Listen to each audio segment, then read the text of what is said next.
People alone are supposed to die when they're old. Once they do, another person is born. It happens. And I tried to change that. What I did was unforgivable in the eyes of God and man. I know that now. I shouldn't have done it, but I love my family. My full name is Herbert Jackson Brundle, but most call me Jack for short. I grew up in a small town in rural Pennsylvania. I lived in a country house and went to public school most of the time, if I wasn't skipping school on some days. When I was about 12 through 16, I would love hanging out with my grandpa, as he taught me a bunch of things about being a farmer. He was a real country person, so he didn't really care for school. It wasn't until my mom found out I was skipping class when we finally moved out. After that, I hung out with a few friends, but the only one I ever talked to again after high school was this kid named Archie. He was this short, creepy loner everyone avoided like the plague. Even the school bullies were afraid of him, which gave me an advantage if I hung out with him. There were several times when I thought he would become a school shooter, but he never did. Eventually, I graduated high school with high honors, which I didn't understand. I was flunking class a lot, but I guess I just got lucky. Anyways, I was off to college on a September morning of 2015 when I got a phone call. It was my mom, sobbing, telling me that Grandpa was in the hospital and had a heart attack. I loved my grandpa so much I had to tell my professor that a family emergency had come up. He snootily told me that college was expensive, so I shouldn't stay out of class if I wanted to get a degree. Aggravated from his snide remark, I walked out of the classroom anyways, driving to the hospital as fast as I could. When I got there, he was in critical condition. His face was contorted in pain, screaming in brutal agony, sputtering the foulest of language I had never heard before out of his mouth. Seeing him act like this broke my heart. This wasn't like him at all. It was almost like he was possessed. I couldn't help but almost sob. Seeing him in so much pain worried me. I had left the room when things had finally calmed down, the doctors telling me that this was a massive heart attack and would most likely kill him. I practically begged them to fix the problem, pleading with them to do something to help him. They said nothing. They responded with nothing but pure silence, giving me a blank look, almost like my words had gone through one ear and out the other. Eventually, they walked away, leaving me to recollect myself.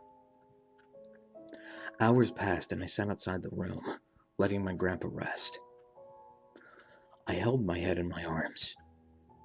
Suddenly, I heard a familiar voice in front of me. "Jack?" I heard. I looked up to see a 5'7" man with bug-eye glasses and a smile. I suddenly recognized the voice and the smile, revealing to me my old pal Archie.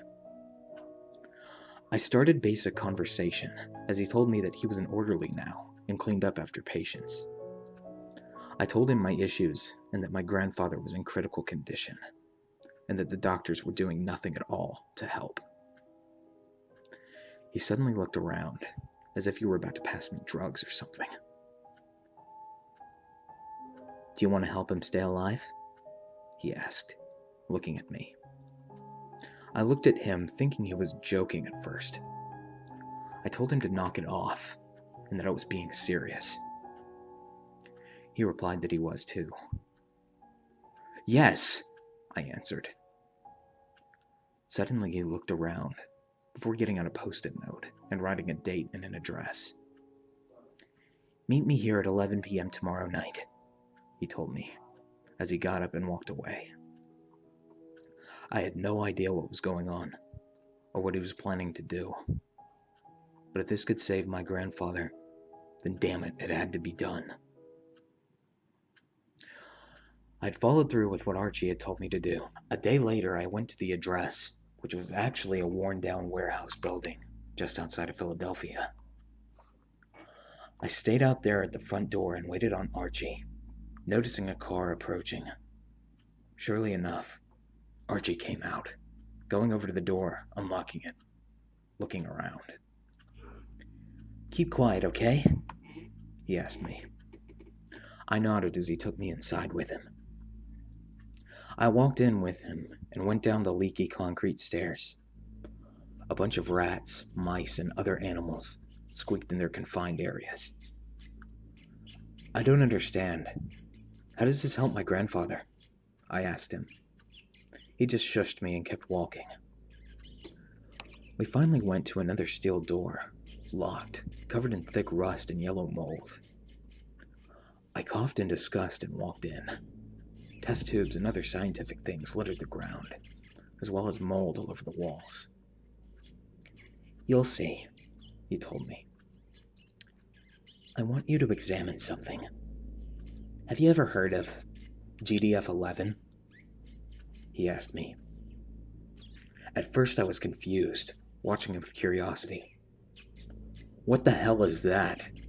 I asked, looking at him.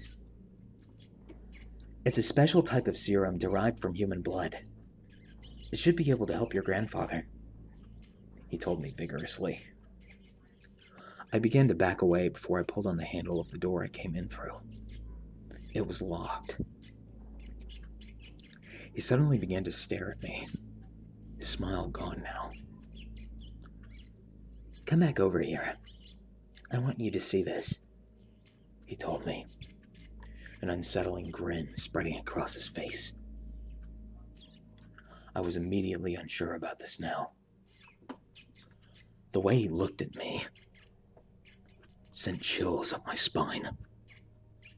I kept calm on the outside, but on the inside I was screaming like a little girl, almost pissing myself. I walked over to him and he pulled out a scalpel. "Don't worry, I'm not going to use this on you." "Not yet," he said eagerly. I looked up at him, a bit fearfully now. He simply picked up a younger rat, petting it softly on its head, his latex glove stroking its skull. He then picked up a syringe and stuck a needle into its side, the mouse squeaking in pain as I watched in horror at what he was doing. He quickly then put a band-aid onto the rat's side, putting it back in with the others. He started picking up test tubes as he began to separate and combine mixtures together. I watched as he walked next to another cage nearby, containing an older-looking rat. It wouldn't move anything, except its beady eyes and its small chubby mouth, chewing on something softly. Archie smiled, picking up the rat in his hands, as he softly injected it with the serum. "Won't that kill it?" I asked him. He looked at me before smiling. "Wait," he told me. He put the rat down, and it stopped for a moment. Suddenly, the old rat jumped up, springing to life immediately. It lay dormant for so long, but it looked like it almost regenerated from old age completely. It walked around, squeaking and going to its food bowl, eating the small block of cheddar cheese inside. I was astonished. I looked at Archie. "That's incredible," I said, wide-eyed. "Yep. So, are you willing to give it a try?" he asked me.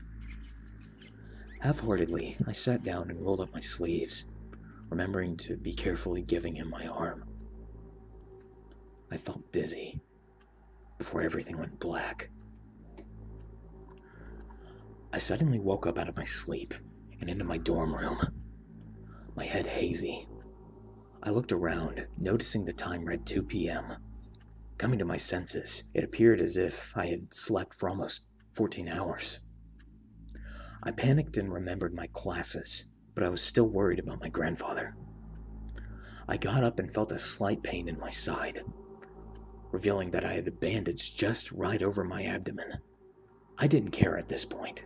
I got dressed and drove quickly back to the hospital, not even bothering to shower or brush my teeth. I finally got to the hospital as I ran up the stairs, making my way over to my grandfather's room. To my surprise, he saw me and smiled. "Jackie boy," he smiled, extending his arms for me. I ran over to him and hugged his neck softly. I was so shocked to see that he was still alive. I was more than happy. I was so relieved. "The doctor's juice I got with my lunch was delicious. I heard I'd get some more at lunch. I can't wait," he told me excitedly. Pink juice? It must have been Archie that gave him the stuff for me last night. My blood mixed in with some kind of drink mix. Was this disgusting, you may ask? It was. But would it help my grandpa like it did that lab rat? I'm sure it will. Months passed of me giving him the same red-pink juice that he loved. He had lost a healthy amount of weight and even gained some muscle. His brain was also very active, almost like he was 20 years old again. One morning I woke up from my bed, looking at myself in the mirror in the bathroom. I looked sick, pale, even anemic. But hey, it kept my grandpa alive. He drank it almost every single day. It was now his favorite thing to drink. He'd ask for some to go with his lunch, heck, every meal if he could help it. I was happy it pleased him so much. Things finally went back to normal. For a little bit longer, at least. It wasn't until a little over a week later that I had begun to run out of it. I had gotten back on track of my work at college and had turned in a 14-page essay the day before. It was a Saturday, and I finally got the chance for some free time. I picked up the phone to call Archie about possibly getting some more plasma drawn from me. I dialed his number and called. No answer. I hung up and dialed again. Still no answer. I was starting to panic now. My grandpa needed this stuff to live. I finally made up my mind about driving back over to the lab under that abandoned warehouse, but I had to do it in secrecy. If anyone found out about this, I'd probably be arrested alongside Archie for performing experiments against the law. I put on my hoodie and walked to the car, driving to the outskirts of Philadelphia. I finally drove into a parking spot, discreet and out of the way, far from the warehouse. I locked the door and pulled my hood over my head before walking my ways back to the entrance of the old place. I looked down at the entrance, and just as I had gotten to the door, a faint, unpleasant odor hit me in the face like I just opened a garbage can. The lock was missing, and the door was slightly open, but looked closed on the outside. I ran my fingers down the sides of the door frame, pulled it open, and walked in slowly. The smell was getting stronger with each step I made down the staircase. I ran back down to the lab, adrenaline pumping in my veins, as I made my way over to the door. I coughed in disgust, as the smell was even stronger now. I looked around, noticing the key to the lab door was on the floor. Panicking, I shakily picked up the key and stuck it into the lock. To my surprise, this door too was also open. I finally opened it, and the stench hit me the hardest. I wished I never opened that door. I wished I never even came there. The source of the smell finally revealed itself. A corpse lay sprawled out on the ground, covered in maggots and escaped rats, consuming the heap of red meat and flesh that lay on the ground. A once pure white lab coat, now tainted in a pool of pure sanguine. Broken, thick-framed glasses on the floor, with empty holes where the corpse's eyes should be. I could say a few more things, but I wouldn't want you to do what I'm about to do next. I grew nauseous, falling to my hands and knees, as the breakfast I ate the following morning splattered into a puddle in front of me. The smell of vomit, blood, and death seeping into my head as I quickly ran outside. I ran back to the entrance, gasping and heaving for air to free myself of the foul air I had received inside the lab. I was utterly panicking at this point. I swore, gripping the hair on my head and curling up into a ball on the side of the warehouse. What the hell was I going to do? I could lie, tell my grandfather that he was given hormones that helped him back to his health. But you can only lie for so long. Eventually the truth, like water, overflows and floods the basement of lies. I was utterly screwed. My grandpa couldn't know about this. He'd be devastated. Out of all the things he hated, lies were the biggest.